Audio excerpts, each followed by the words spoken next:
क्या आपने कभी सोचा है कि कुछ नदियाँ केवल जल की धाराएं नहीं होती, बल्कि वे अपने साथ कई रहस्य, कथाएं और आध्यात्मिक शक्तियां समेटे होती हैं?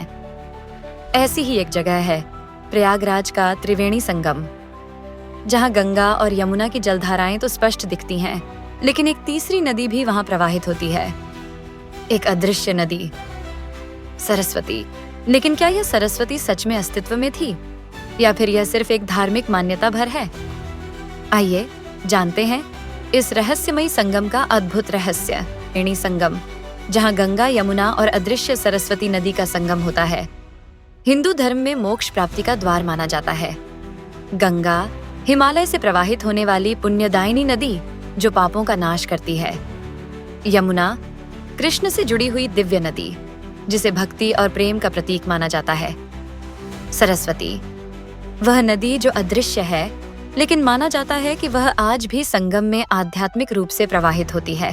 पुराणों में कहा गया है कि सरस्वती नदी कभी प्रकट रूप में बहती थी, लेकिन समय के साथ वह लुप्त हो गई। कहा जाता है कि एक बार ऋषि उत्तंग की तपस्या भंग होने पर उन्होंने सरस्वती को श्राप दिया कि वह अदृश्य हो जाए। कलयुग का प्रभाव जब कलयुग का प्रभाव बढ़ने लगा तो देवी सरस्वती ने स्वयं को गुप्त कर लिया ताकि उनकी पवित्रता बनी रहे। समुद्र मंथन और अमृत की बूंदें जब देवताओं और असुरों के बीच अमृत कलश को लेकर युद्ध हुआ, तब अमृत की कुछ बूंदें धरती पर 4 स्थानों पर गिरीं: हरिद्वार, उज्जैन, नासिक और प्रयागराज। यही कारण है कि इन 4 स्थानों पर कुंभ मेले का आयोजन होता है। लेकिन क्या सरस्वती नदी केवल एक धार्मिक कथा है, या इसके पीछे कोई वैज्ञानिक प्रमाण भी है? सरस्वती सच में अस्तित्व में थी? चलिए जानते हैं।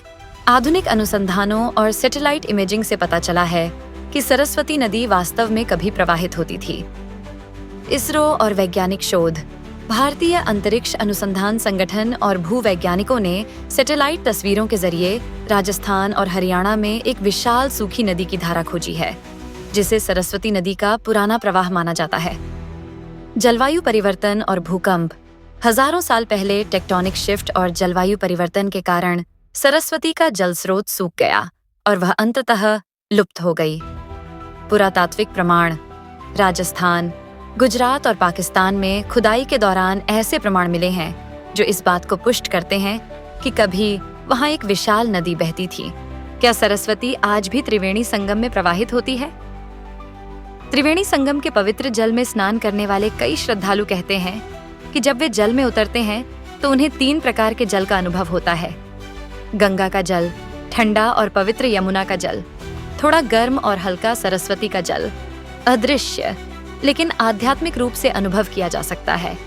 कई साधु संत मानते हैं कि सरस्वती आज भी भूमिगत रूप से संगम में प्रवाहित होती है और कुंभ मेले के दौरान यह शक्ति विशेष रूप से जागृत हो जाती है।